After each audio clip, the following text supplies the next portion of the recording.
Halo, assalamualaikum warahmatullahi wabarakatuh. Sekarang saya lagi ada di gelanggang Mukti Pasiraja. Gelanggang ini ada di depan ada Kampung Krungkale, Kecamatan Pasiraja, Kabupaten Aceh Selatan, Provinsi Aceh. Dalam video ini saya akan membahas tentang satu budaya Indonesia.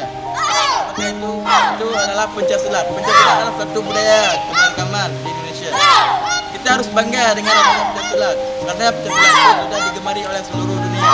Kenapa? Karena pencaksilat itu terdapat unsur olahraga, unsur kementalan, dan unsur fisikal. Jadi semuanya sudah lengkap. Jadi kalau kita belajar silat, pencaksilat, bela diri, jadi kita bisa merasakan berbagai manfaat.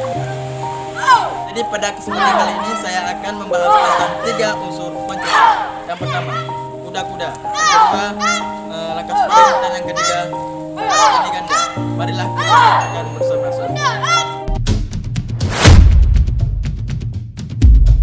Sebelum kita membahas tentang unsur-unsur pencaksilat, sebelumnya kita akan membahas tentang lambang-lambang dan sabuk yang ada di pakaian pencaksilat. Kalau di sini perguruan kami, nama perguruan kami yaitu Ilmukti. Ya, ini lambangnya. Ini lambang perguruan Ilmukti. Makna dari Ilmukti adalah ilmu mukmin sejati. Dan lambang yang kedua yaitu Dayah Pengajian Nafidatus Saadah Kampung Krungkale. Ya, ini lambang TPA yang ada di Krungkale, tempat pengajian dan pencaksilat anak-anak. Dan sabuk. Sabuk ini adalah tingkatan kelas. Coba. Ini ada 2 macam. Seharusnya itu ada 6 macam. Ada 6 macam sabuk yang ada di pencaksilat. Ini 2 macam karena baru masuk. Jadi kalau putih ini kelas 1. Ini baru pertama masuk ujian. Dan yang kedua ini sudah naik kelas. Dia sudah kuning. Dia sudah senior dalam bermain pencaksilat. Selanjutnya kita akan membahas tentang unsur-unsur pencaksilat. Yuk kita saksikan bersama.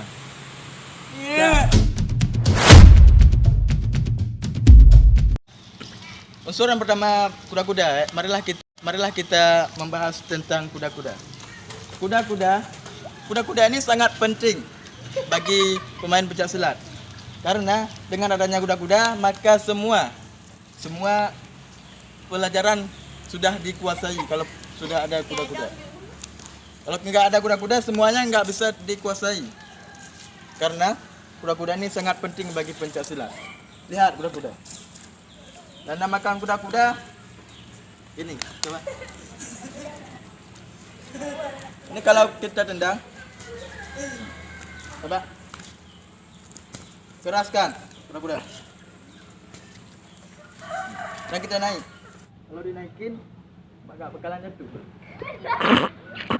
Ini sudah mantap kuda-kuda. Kita lihat kuda-kuda seorang pendekar yang gagah ini. Dia baru masuk, sabuknya warna putih. Dia baru masuk. Kita kuatkan kuda-kuda ini. Ya, apabila kita tendang kayak gini. Dia akan jatuh. Bangun.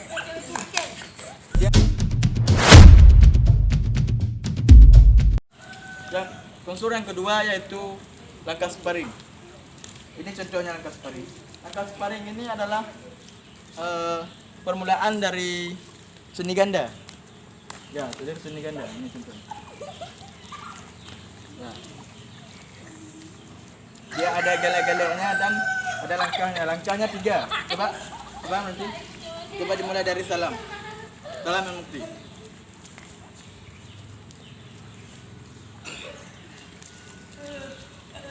Bagus. Nah, begitu. Itu yang dinamakan dengan langkah sparring. Di dalam langkah sparring itu ada pukulan dan tangkisan. Coba perhatikan pukulan dan tangkisannya. Pukulan, tangkisan. Ayo, langkah sparring.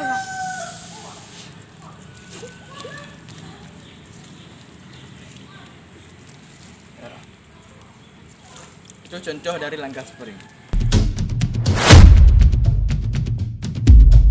Sekarang unsur pencaksilat yang ketiga, yaitu seni ganda.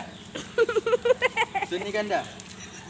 Nah, contoh seni ganda itu dimulai dari salam al-mukti. Contoh salam al-mukti dan langkah sparring.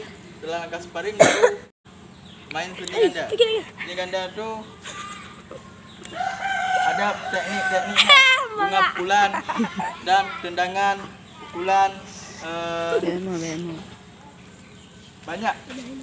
Nah, coba contoh. Mulai dari salam.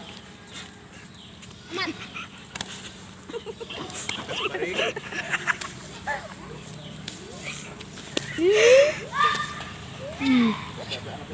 Ini contohnya. Oke.